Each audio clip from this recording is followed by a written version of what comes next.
আমার লেখাপড়া করার খুবই ইচ্ছা ছিল, কিন্তু আমার শাশুড়ি তা চাইত না। আমি লেখাপড়া করি এটা আমার শাশুড়ি সহ্য করতে পারত না। আর তাই শ্বশুরকে একদিন আমার শাশুড়ি কানে কানে কি যেন বলে। তারপর শ্বশুর আব্বা একদিন আমার সাথে যা করেছিল তা কোনো মেয়ের পক্ষে মেনে নেওয়া সম্ভব না।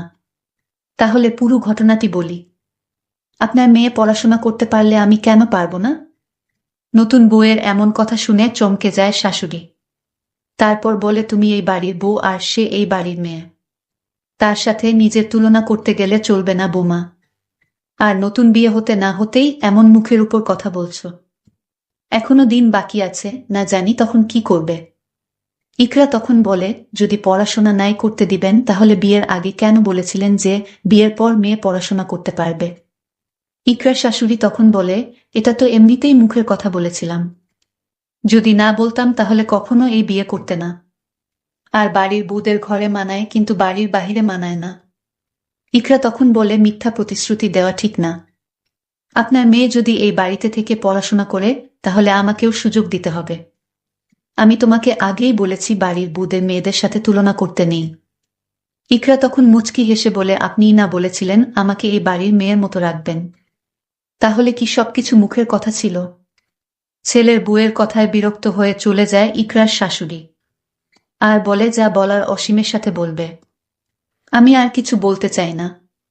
রাতে অসীম অফিস থেকে বাসায় ফিরলে আজ যা যা হয়েছে সব বলে ইকরা। কথা শেষ হলে অসীম বলে, মা যা বলেছেন সব তো ঠিক বলেছে। তুই এই বাড়ির বউ, এখন এসব পড়াশোনার কথা বলা মানায় না তোমাকে। তোমার সংসার সামলাবে, এখন পড়াশোনা করার প্রয়োজন নেই। ইকরা তখন বলে, আমি পড়াশোনা করতে চাই, আর কিছু না। বিয়ের আগে আমি এই শর্ত দিয়েই তারপর তোমাকে বিয়ে করেছি অসীম। অসীম বলে, তুমি পড়াশোনা করে কি করবে? উচ্চশিক্ষিত হবে, আর বেশি হলেও পড়াশোনা শেষ করে তুমি একটা ভালো চাকরি করবে। এর বেশি তো কিছু না। আমি পড়াশোনা করতে চাই। চাকরি করব নাকি করব না এটা পরে দেখব। নাইম বলে, এত কিছু দরকার নেই। আমি তো আছি। এমন তো না যে আমি ভালো কোনো চাকরি করব না। তোমাকে অভাবে রেখেছি। ইকরা তখন চোখের কোণে জল নিয়ে বলে, আমার বড় বোনকেও তার স্বামী একই কথা বলেছিল। আমার বড় বোন আমার থেকেও বেশি মেধাবী ছিল। অভাবের সংসার, বড়লোক পরিবার দেখে এসএসসি পরীক্ষার সময় বিয়ে দিয়েছিল। স্কুলে অনেক সুনাম ছিল, সকল টিচার বলতো হুমায়রা অনেক ভালো ছাত্রী আর মেধাবী ছাত্রী, এই স্কুলে কখনো দেখেনি এমন ছাত্রী। কিন্তু এসএসসি পরীক্ষার সামনে করে বিয়ে হয়ে যায়। বিয়ের পরে আমার বোন বলেছিল পড়াশোনা করার দরকার নেই। ঠিক এমনি প্রতিশ্রুতি দিয়েছিল, কিন্তু আজ আমার বোন ঘরে বসে আছে। ডিভোর্স হয়ে গেছে। কোলে 3 বছরের একটা সন্তান। যদি ঠিকমতো পড়াশোনা করতে দিত তাহলে মানুষের বিভিন্ন কথা শুনতে হতো না। সবকিছু নিজেই গুছিয়ে নিতে পারত। অসীম তখন বলে, তোমার কি মনে হয় আমাদের সম্পর্ক একদিন নষ্ট হয়ে যাবে? আমি জানি না কি হবে। তবে এতটুকু জানি, সম্পর্ক গড়তে অনেকটা সময় লাগলেও ভাঙতে কিন্তু 1 মিনিট যথেষ্ট। আমার আপুর সাথে যা হয়েছে তারপর থেকে আমি আর কাউকে বিশ্বাস করি না। অসীম বলল, আচ্ছা ঠিক আছে, আস্তে আস্তে বিশ্বাস হয়ে যাবে। এটা বলে অসীম চলে যেতে চাইল। দরজা থেকে বাহির হওয়ার সময় পিছন থেকে ইকরা বলল, দাঁড়ান। পিছন থেকে ফিরে দাঁড়ায় অসীম। আপনি কিন্তু আমার কথার এখনো জবাব দেন নাই। জবাব না দিয়ে চলে যাচ্ছেন, এটা কিন্তু ঠিক না। অসীম বলল, কিসের জবাব? ইকরা কিছুটা অস্বস্তি নিয়ে বলল, আমি আপনার সাথে আমার পড়ালেখার কথা বলেছিলাম। অসীম বলল, এই বিষয় নিয়ে পরে ভেবে দেখব আমি। মাত্র 1 সপ্তাহ বিয়ে হয়েছে, ধৈর্য ধরো। আর 3 মাস পরে আমার এইচএসসি ফাইনাল পরীক্ষা। আমি আর সময় অপচয় করতে চাই না। আমার ভাই নাইমকে বলে দিয়েছি আমার বইগুলো দিয়ে যেতে। কালকে সকালে নাইম আসবে। এখন আপনাদের থেকে অনুমতি নেওয়ার জন্য আমার দরকার নেই। কারণ আমি বিয়ের আগেই বলেছি ঘর সংসার সামলাপ আর পড়াশোনা করব। অসীম কিছুটা বিরক্ত নিয়ে চলে যায়। এতক্ষণে অসীম বুঝে গিয়েছে ইকরা অনেক জিদ্দি একটা মেয়ে। যা বলছে তাই করবে। পরের দিন সকালে ভাই আসে। আজ শুক্রবার, সবাই বাসায় আছে। নাইম এসে কলিং বেল বাজায়। অসীমের মা এসে দরজা খুলে দেয়। নাইমের হাতে বড় একটা ব্যাগ দেখে বলে, এই ব্যাগের মধ্যে কি আছে? নাইম বলে, আপুর ফাইনাল পরীক্ষা 3 মাস পরে। তাই বইগুলো দিতে আসলাম। এই কথা শোনার পরে অসীমের মায়ের মাথা গরম হয়ে যায়। তারপর অসীমের সামনে এসে বলে, তুই কি অনুমতি দিয়েছিস পড়াশোনার জন্য? না, আমি কিছু বলি নাই পড়াশোনা নিয়ে। ইকরা বলে দিয়েছে পড়াশোনা করার জন্য কারোর অনুমতি নেওয়ার দরকার নেই। আর বিয়ের আগে পড়াশোনার জন্য অনুমতি দেওয়া হয়েছে। তাহলে এখন আর সমস্যা কিসের? সমস্যা আছে, তুই বুঝবি না। বুকে মাথার উপর তুলে রাখা যাবে না। আজ তোর কথা শুনে নাই, কালকেও শুনবে না। এভাবে আস্তে আস্তে তোর কথায় কোনো পাত্তা দিবে না। ইকরা এসে ভাইকে রুমের মধ্যে নিয়ে গিয়ে শরবত খেতে দেয়। অনেক রোদের মধ্যে আসছে, মুখটা একদম পুড়ে গিয়েছে। ক্লাস 9-এ পড়ে 9। অসীমের মা বলে, তুই দাঁড়া, আমি মজা দেখাচ্ছি। বইসহ এখনই আমি ওর ভাইকে বিদায় করে দিচ্ছি। অসীম বলে, না মা, এমন কিছুই করবে না। চলেই যখন এসেছে কোনো ঝামেলা করবে না তুমি। নতুন বিয়ে হয়েছে, এটা যদি ইকরার বাবা মা জানে তাহলে একটা সমস্যা সৃষ্টি হবে, আর ডিভোর্সও হয়ে যেতে পারে। এখানে মান সম্মানের একটা বিষয় আছে। নাইম ওর বোনকে বলে, আপু, তোর শাশুড়ি তোর পড়াশোনার অনুমতি নিয়ে কি বলছে? আগেই তো বলা হয়েছে তুই বিয়ের পর পড়াশোনা করতে পারবি। নাইম ওর দুলাভাইয়ের সাথে বাইরে গিয়েছে, তখন ইকরার শাশুড়ি এসে বইয়ের ব্যাগটা নিয়ে চলে যায়। ইকরা বাধা দিতে চাইলে ধাক্কা মেরে পাশে ফেলে দেয়। ইকরা মাথায় প্রচণ্ড আঘাত পায়। ঠিক তখনই রুমের তার শ্বশুর অবস্থিত ছিল। শ্বশুর তাকে হাসপাতাল নিয়ে যায় এবং ব্যান্ডেজ করে বাসায় চলে আসে। আমার শ্বশুরকে আমার শাশুড়ি ডাক দিলেন, এইদিকে আসেন, কথা আছে আপনার সাথে। শ্বশুর তখন ডাক শুনে চলে গেলেন। আমার শাশুড়ি আমার শ্বশুরকে কানে কানে কি যেন বললেন। আমি শুনতে পাইনি। আমার কেন জানি আমার শ্বশুরকে সন্দেহ হলো। আমার শাশুড়ি কার পড়া পেয়ে শ্বশুর আগের মতো আমার সাথে তেমন ভালোভাবে কথা বলে না। অসীম রাতে বাড়িতে ফিরল, তখন তার মাথায় ব্যান্ডেজ দেখে বলল, কি হয়েছে তোমার, ব্যান্ডেজ কেন তোমার মাথায়? আপনার মা আমাকে ধাক্কা মেরে ফেলে দিয়েছে, আমি আমার ভাইয়ের কাছ থেকে বই নিয়ে পড়তে বসলাম তাই। আমি আগেই বলেছি তুমি এসব পড়াশোনা এখন বাদ দাও, কি হবে এত লেখাপড়া করে? এই কথা বলে অসীম বলল, আমার একটা চাকরি হয়েছে শহরে, তাই আমি আগামীকাল চাকরিতে চলে যাব। আমি তোমার সকল খবর ফোনে নিব। মায়ের সাথে ঝগড়া করবা না। তোমার যা কিছু লাগে আমাকে ফোনে বলবা, আমি সব তোমাকে দিব। আমার কিছুই দরকার নেই, কত স্বপ্ন ছিল লেখাপড়া করার, আপনি এটাই যখন দিতে পারলেন না, তাহলে আমার আর কিছুই চাওয়ার নেই। অসীম বলল, আমি আগে চাকরিতে জয়েন দেই, তারপর দেখা যাবে। পরদিন সকালে সবার কাছ থেকে বিদায় নিয়ে চলে গেল আমার স্বামী অসীম। এইদিকে শাশুড়ির কান পড়া পেয়ে আমার শ্বশুর যেন কেমন হয়ে গেছে। আমার দিকে তার শ্বশুর সবসময় এক অন্যরকম দৃষ্টিতে চেয়ে থাকে আর বলে, বৌমা চিন্তা করো না, সব ঠিক হয়ে যাবে। এখন আমি আমার স্বামীর রুমে একা ঘুমাই। একদিন রাতে আমার রুমে আমি একটা অদ্ভুত শব্দ পেলাম, মনে হয় কে যেন আমার রুমে হাঁটছে। আমি এই শব্দ শুনে ঘুম থেকে উঠে দেখলাম কেউ নাই আমার রুমে। এটা তো শহরের বাড়ি, আর এখানে তো কোনো ভূত থাকার কথা না। তাহলে কে আমার রুমের পাশে ছিল? আমার মনে মনে সন্দেহের সৃষ্টি হলো। এটা কি হতে পারে, মানুষ না অন্য কিছু? এসব ভাবতে ভাবতে আমি ঘুমিয়ে পড়লাম। ঘুমের মধ্যে আবার আমি আমার রুমে একটা শব্দ পেলাম, শব্দটা হাঁটার। মনে হয় আমার রুমে কেউ হাঁটছে। দেখলাম আমার রুমে কেউ নাই। আমার মনে হয় আমি দুঃস্বপ্ন দেখেছি। আর ঘুম হলো না। সারা রাত জেগে রইলাম। এরপর দিন আমি আবার ঘুমাতে গেলাম। ঠিক তখন রুমের জানালা দিয়ে লক্ষ্য করলাম কে যেন আমাকে লক্ষ্য করছে। আমি দেরে গেলাম, জানালার কাছে গিয়ে দেখলাম কেউ নাই, তবে কিছুটা যেন আমার সুরের মতো আন্দাজ করলাম। তাহলে কি আমার সুর? না, এখানে সুর আসবে কেন? আমি একটা দুশ্চিন্তার মধ্যে পড়ে গেলাম। আসলে আমার সাথে এমন হচ্ছে কেন? এর মধ্যে শাশুড়ির ডাক পড়ল, বুমা কোথায় তুমি? এত সময় ঘুমালে হবে। আমার শাশুড়ি বলল, কে নাও মা, অনেক বেলা হয়েছে। শাশুড়ির আদর যেন উদলে পড়ছে। এই তো কতদিন আগে শাশুড়ি আমার ধাক্কা দিয়ে মাথায় আঘাত করে, আর আজ তার এত দরদ কোথায় থেকে এলো? আমার শাশুড়িকে কেমন যেন এক সন্দেহ হলো।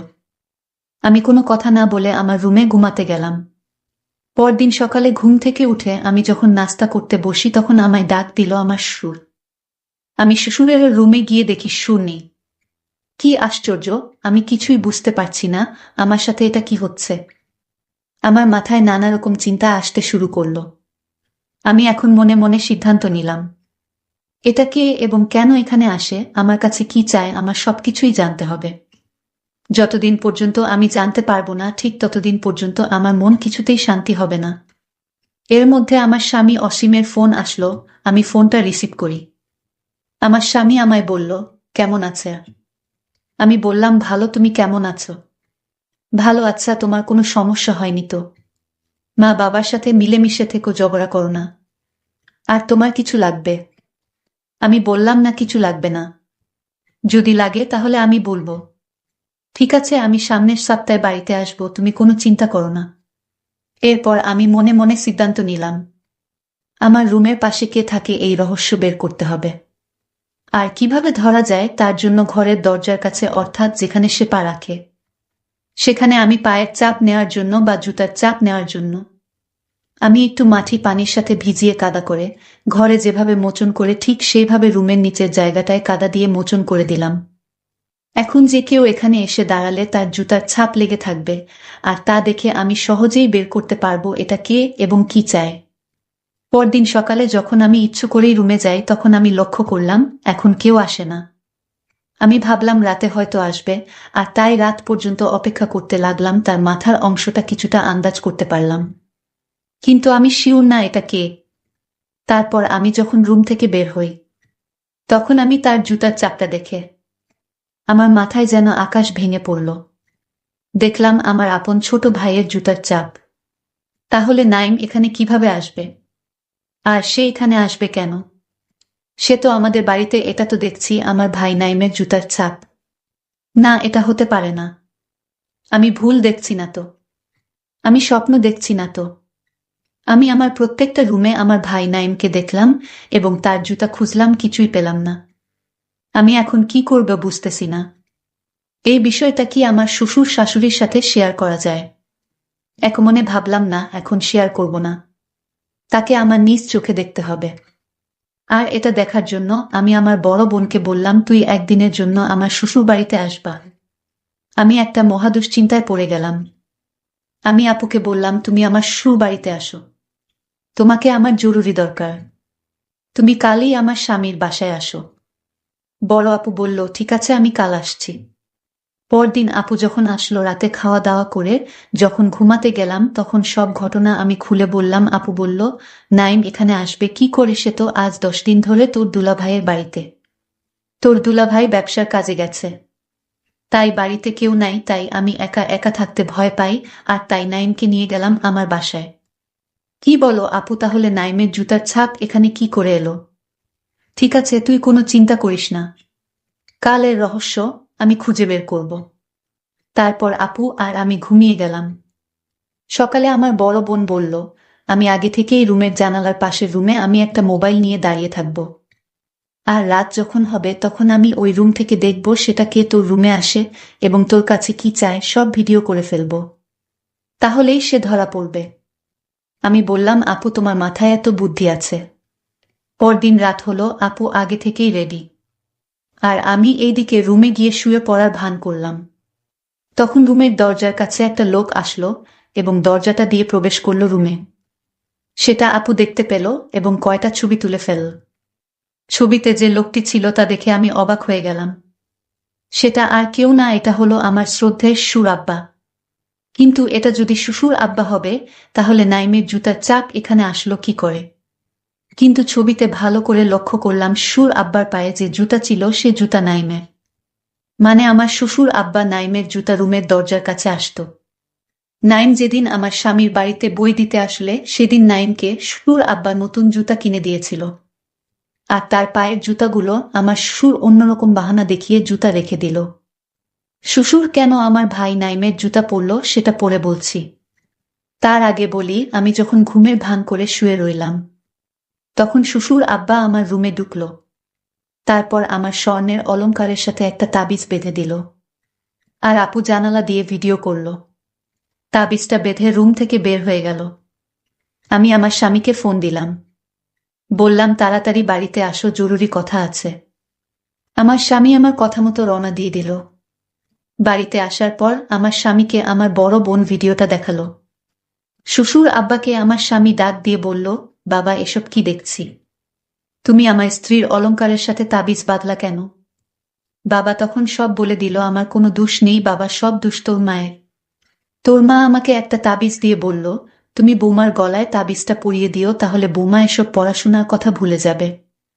আর এমনও হতে পারে তার স্বামীর প্রতি হিংসা বেড়ে যেতে পারে এবং তাকে ডিভোর্স দিয়ে চলেও যেতে পারে।